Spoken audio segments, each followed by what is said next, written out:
여러분 안녕하세요. 다들 잘 지냈나요? 이제 늦가을이죠.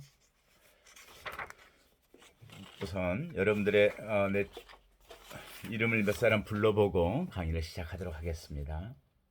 김도형 4학년 마무리 하려니까 좀 생각이 남다를 것 같아요. 잘 지내죠? 조민영, 임혜선, 김종윤, 조은별, 박예림, 이준호, 이수호, 신철미도 잘 지내죠? 김범준, 이지우, 지우는 요즘 어떻게 지내나요? 홍경대, 이병헌. 그래요. 다른 친구들 이름은 다음 시간에 또 불러보도록 하겠습니다. 제가 보기 오늘 촬영을 하고 있는데 화면이 굉장히 붉어 보여요. 제 얼굴도 벌겋게 잘 익은 감 같은데 여러분들도 그렇게 보일까요? 제가 영상을 찍고 있는 이 방이 서쪽으로 창이 나 있어요. 어, 그래서 늦가을 저녁 햇살이 붉은 빛이 들어오는 것 같아요. 제가 봐도 홍시같이 보이는데 여러분 어떨지 모르겠어요. 11월 1일 어제는 10월의 마지막 날이었죠. 아직도 그런 운치 있는 제 친구들은 10월의 마지막 날 어떻게 지내느냐고 연락도 왔었는데 사실 저는 어제 가족들과 같이 여주에 있는 강천섬에 다녀왔어요. 여러분들 강천섬 가보셨나요? 저는 몇 년째 이맘때쯤 되면 강천섬에 가요. 팁을 주자면 다음 주가 더 제일 예쁠 것 같아요. 강천섬에 샛노란 그 은행잎이 낙엽 지는 모습을 보러 갔는데 한 주쯤 빨랐던 것 같아요.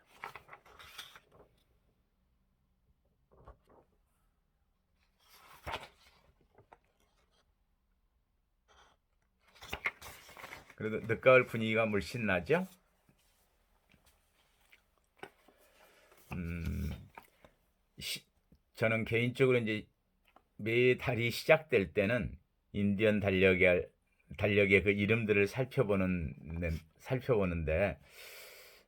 인디언들이 자기 삶의 어떤 환경들 그런 또 변하는 모습들을 가지고 그달에 이름을 붙여둔 것 같아요.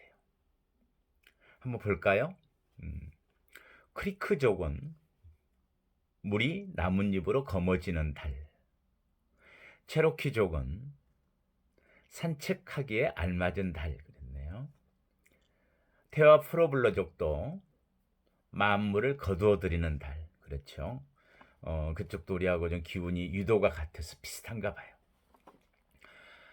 그리고 이제 아라파고족은 모두 사라진 것은 아닌 달. 이제는 가을 거지를 다 끝내고 비어있는 들녘들. 뭔가 좀 가을에는 풍요로운 것 같은데 이제 추수가 끝나고 나면은 어, 어떤 쓸쓸함 같은 게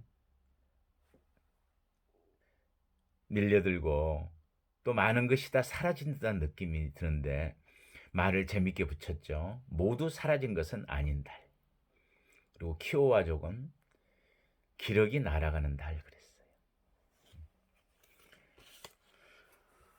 어떤가요? 저는 개인적으로는 지금 철을 좋아해요. 늦은 가을철. 뭔가 좀 쌀쌀하고 쓸쓸함. 또 개인적으로는 그 시절에 늘 젊은 시절이 그리워지는 달이에요.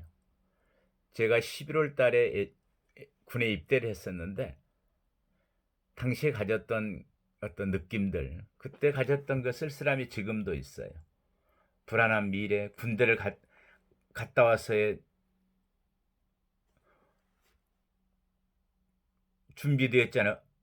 되어 있지 않았던 미래에 대한 불안감도 있었고, 뭔가 내 젊음이 다 지나가는 듯한 느낌들.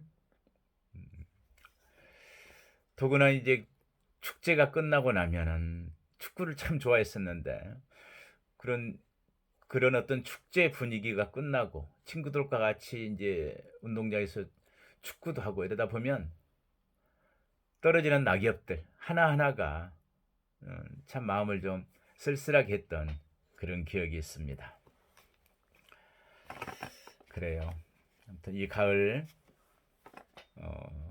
그런 어떤 쌀쌀함, 어느 정도의 쓸쓸함, 이런 것이 심적으로 주는 어떤 사색, 어떤 고독, 뭔가의 어떤 애로움, 음,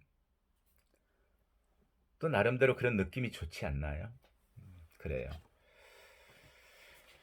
자, 오늘은 여러분들과 함께 교종 조직과 교종 시설이 어떻게 교종사에 영향을 미치는지, 어떤 관련성을 갖는지 그런 이야기를 하는 날입니다. 그런데 지난주까지 우리가 교종 초우 모델이 변천은 교종 이념과 교종 목표들을 담고 있고 그것은 곧 바로 교정이 어떻게 운영돼야 하는 문제와 관련 지어지기 때문에 가장 크게 교도소 사회라는 성격을 규정짓는 거죠. 그런데 1970년대 이후에 들어오면서 뭔가 그동안 해왔던 교화 프로그램들에 대한 회의감이 든 거죠.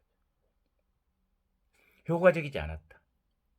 그리고 그 이전에 있던 처벌 모델들은 그러한 범죄에 대해서 징벌적 어떤 조처들, 형벌을 통한 어떤 범죄를 줄이고자 했지만 효과적이지도 않았을 뿐만 아니라 인권 침해적인 소지가 많았다. 그래서 그 두 모델들을 다 비판하면서 등장한 사법정의 모델이죠. 거기 기저에는 형사정책이었던 보수와 소위 교정의 강경화, 응보론적 조처들 이런 부분을 담고 있는 거죠. 이러한 분위기는 이러한 교정 모델의 어떤 편천들은 바로 직접적으로 교정사의 분위기를 그리고 교정사의 성격을 결정짓게 되는 것이죠.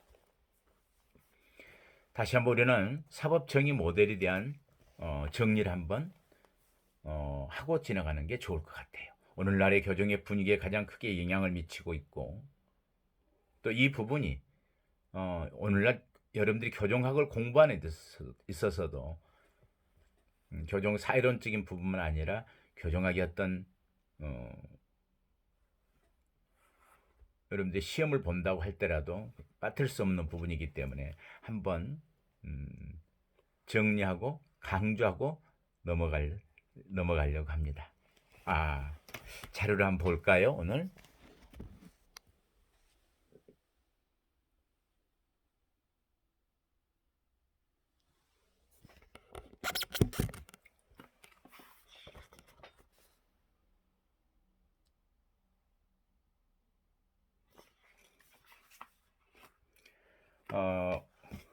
제가 오른쪽 윗부분에 교정 뉴스 앤드 담론 이랬는데 여기다는 두 가지를 오늘 적어뒀죠. 하나는 교정작품 전시회, 하나는 형집행 순서 변경 이 내용을 적어두었는데 최근에 내 주변에서 있었던 일이어서 교정과 관련돼서 한번 이야기를 할게요.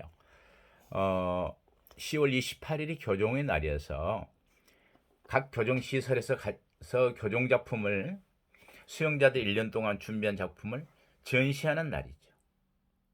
그래서 이제 당연히 가봐야 되겠다. 요즘 어떤 물건들을 어떻게 만들고 또 얼마나 정성스럽게 만들어서 안에서 수용 생활을 이렇게 잘하고 있는지 이런 것도 보는 재미가 있었거든요. 당연히 올해는 전시회를 과천 시민회관에서 하는 걸로 알았었어요. 연락이 왔었는데 온라인 전시라는 말을 빠뜨리고 저에게 연락이 와서 그래서 당장 가던 날 10월 28일 날 교정직 후배들에게 전화를 했어요. 몇 시에 가면 좋겠니? 올해까지도 안 됩니다. 온라인 작품 전시회인데 온라인으로 살펴보세요. 그러더라고요. 아직까지는 10월 달까지는 엊그제까지는 사이즈 거리두기 때문에 교정에서는 굉장히 조심스럽게 진행하고 있구나. 참 잘했다 이런 생각이 들었습니다. 관심 있는 학생들은 네이버에 가서 인터넷에 교정작품 전시회를 쳐보면 수영자들이 만든 작품들, 예술작품, 공예작품, 그리고 어떤 다른 거기서 제작한 물건들 이런 걸 살펴볼 수 있어요.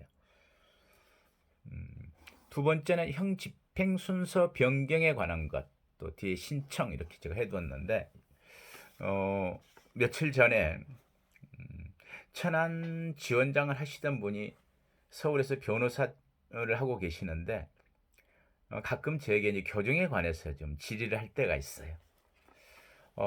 자기의 클라이언트, 자기 의뢰인이 형 집행 순서를 변경하고자 한대요.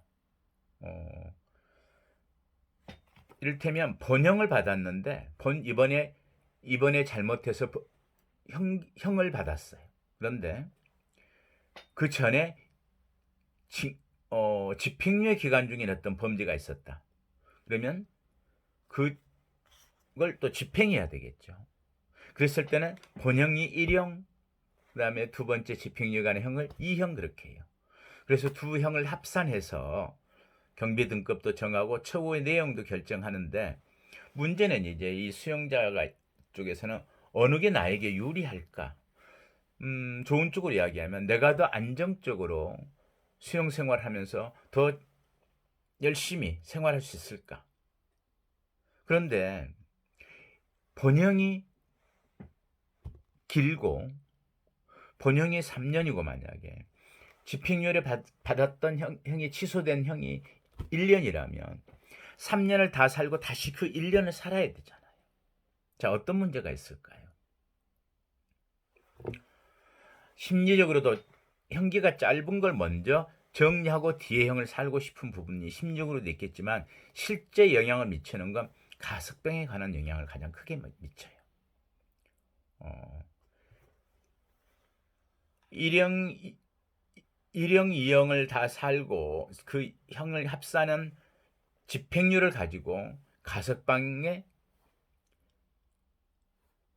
가능성 여부를 따져볼 텐데, 자, 어찌 되었건 간에 두 가지 형이 있으면 한 형을 다 살고 두 번째 형의 3분의 1 이상을 집행해야 한다라고 형법에 나와 있다면, 형법에 이렇게 정해져 있다면 어떻게 해야 되겠어요? 그렇죠. 짧은 형을 빨리 끝마치고 긴 형을 의 3분의 1이 훨씬 유리하겠죠.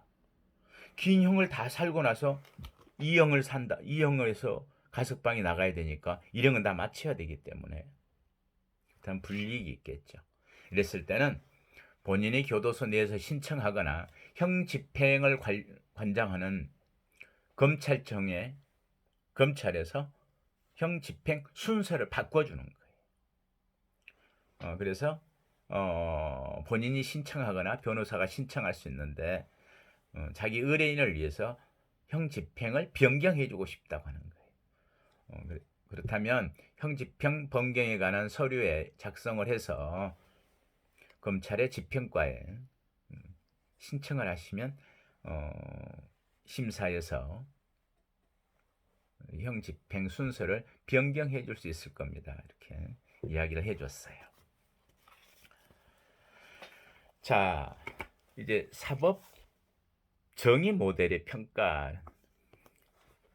사법 정의 모델은 기본적으로 그렇죠. 무엇이 정의로운 것인가? 무엇이 사법을 집행하는 데 있어서, 사법에 있어서 공정한 것인가? 그래서 판결 정책에서부터 적용되기 시작했는데 그 성격상 범죄자에게 필요한 것보다는 이 부분에 있어요. 범죄자에게 필요한 것보다는 행위 자체에 초점을 맞추죠. 동일한 범죄에 동등한 형벌. 이게 보다 정의로운 것이다라는 전제를 깔고 있기 때문에 그렇죠. 그래서 행위 자체에 초점을 맞추기 때문에 법과 질서라는 강경 노선에 쉽게 사로잡힐 수 있다. 무엇보다도 개개인의 필요와 욕구에 의한 처우 계획의 수립과 시행, 그리고 인간적 배려를 통한 수용자의 바람직한 변화 가능성의 경신은, 그걸 무시하는 것은 교정의 의미 자체를 부정하게 된다는 문제점을 갖고 있다. 이 부분이 사법정의 모델에 대한 어떤 기본적인 우리가 갖고 있는 가장 중요한 평가죠. 따라서 사법정의 모델은 중대한 범죄에 대해서 어쩌면 복고적이고 응보적인 견지에서 장경을 선고하게 될 수도 있겠죠.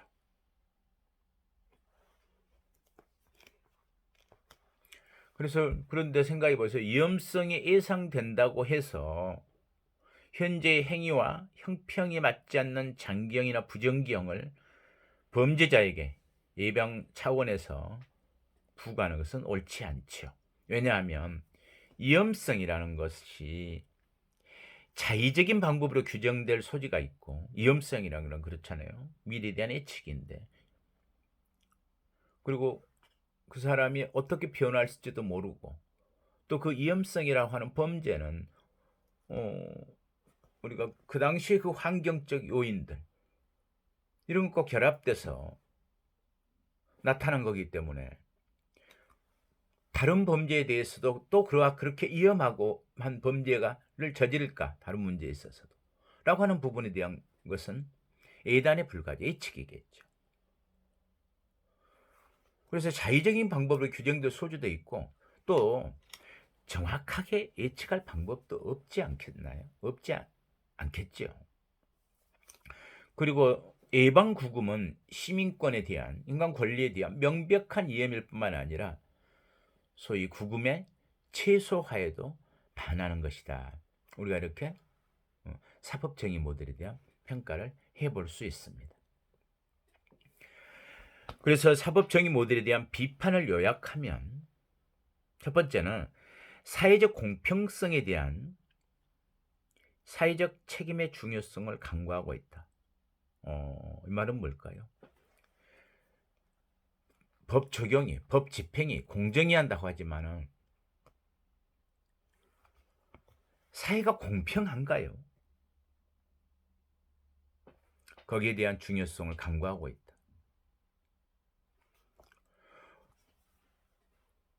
둘째, 보다 많은 범죄자를 장기간 구금하는 결과를 초래할 수 있다.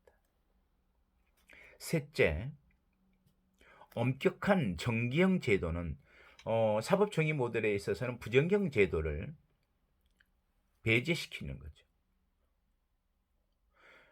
교화 개선 모델에서는 부정경 제도를 두어서 단기 기간 동안에 개선될 수 있다라고 하는 부분을 뒀는데, 사법정의 모델에 생각할 때는 뭐냐면 부정경으로 단기 장기를 두어두고 단기를 살지 않고 어차피 더 오랜 기간 동안 가둬두지 않느냐, 이게 더 사람을 불안하게 하고 보다 더 인권 침해적인 소지가 있는 것이다. 그래서 공정하려면 정경을 줘야 된다. 그런데 그러다 보니까 보다 많은 범죄자를 오랫동안 가둬두는 결과를 가져올 수도 있다. 또 엄격한 이러한 정경 제도는 형법전의 범죄 규정에 숨어있는 계급성과 인종차별을 무시하는 것이다. 넷째, 재형 균형을 적절하게 구형하는 형법을 만드는 것도 어렵다.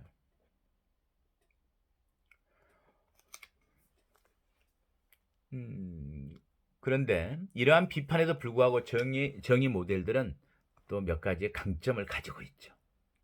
우선 정의 모형은 범죄자를 처벌하되 인간적인 방법으로 처벌할 것을 권한다. 인권 침해적인 소지가 없도록 한다라는 바람직한 면이 있죠. 이는 교정의 기본 목표로서 교화 개선 사상에 대해 우리 사회가 더 이상 미련을 갖지 않으려는 강경 대응 분위기 때문에 정의 모델이 교화 개선 모델보다는 사회적으로는 쉽게 받아들일 수가 있기도 합니다. 그런데 결론적으로 볼 때 범죄자가 사회에 끼친 해악에 상응한 처벌을 받아야 마땅하다는 것을 확인해주는 저스트 디저트나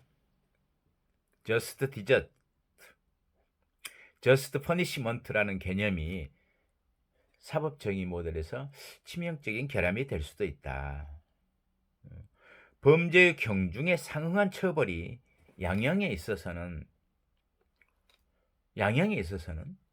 공정하고 인본주의적인 기준으로 정의될 수 있지만 교종의 궁극적인 목적이 응보라는 사실이 존재하고 있다는 점은 희망적이라기보다는 절망적일 수밖에 없기 때문이다.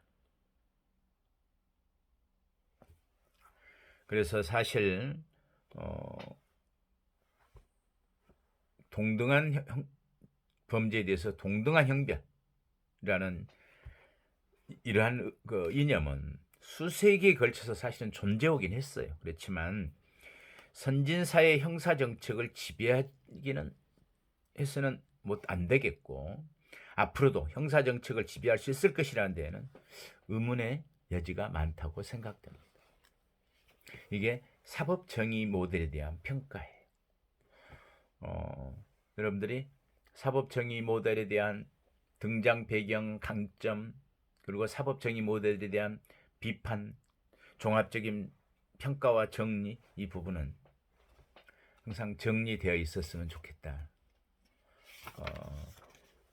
여기서 가장 중요한 내용들은 잘 알고 계셨듯이 선별적 무능화, 삼진제도, 부정경의 배제, 그러면서도 인권은 존중의 부분들, 이런 부분들에 대한 개념들은 확실히 해둬야 될 것이다. 이게 사법 정의 모델의 우리가 평가, 어떤 성격과 평가, 이렇게 이야기할 수 있겠습니다. 이제 사법 정의 모델에 대해서는 분명히 이해가 잘 되었나요? 그랬으리라 생각이 됩니다. 무엇이 사법 정의인가? 무엇이 공정한가? 그런데 우리가 우려하는 바는 뭐죠? 교종은 그래도 희망적이어야 되고 미래에 대한 변화를 긍정적으로 봐야 되고 행위 자체보다는 행위자에게 그 범죄 그 자체의 매여서 판단하면 장기형을 줄 수도 있고 예단을 해서 위험하다고 해서 미래의 범죄까지 예측가 위험하게 할 수도 있잖아요. 교종이 갖고 있는 기본적인 생각들, 우리는 사람을 변화시킬 수 있어. 다시는 이 사람이 범죄를 짓지 않도록 우리는 제사화시켜서 정상적인 우리 사회 구성원으로서 재범을 하지 않도록 하는 것들, 이게 교정의 이념이고 교정의 목표인데 그런 부분에 배치된다면 과연 선진 행정정책이고 형사정책이고 선진 교정정책일까라고 하는 우려를 갖게 되는데 지금 전반적으로 형사정책의 강경화, 보수화 기조는 많은 나라들이 이러한 사법정의 모델의 어떤 부분들을 주도적인 교정 이념으로 적용하고 있는 것 또한 사실입니다. 그래요. 이 시간에는 여기까지 정리를 하고 다음 시간에는 교정 조직이 무엇이고 어떻게 운영되고 있고 우리나라는 교정 시설은 교정사에 어떤 영향을 미칠까, 어떤 성격을 규정짓게 될까, 이런 이야기를 해보도록 하죠. 쉬었다 할까요?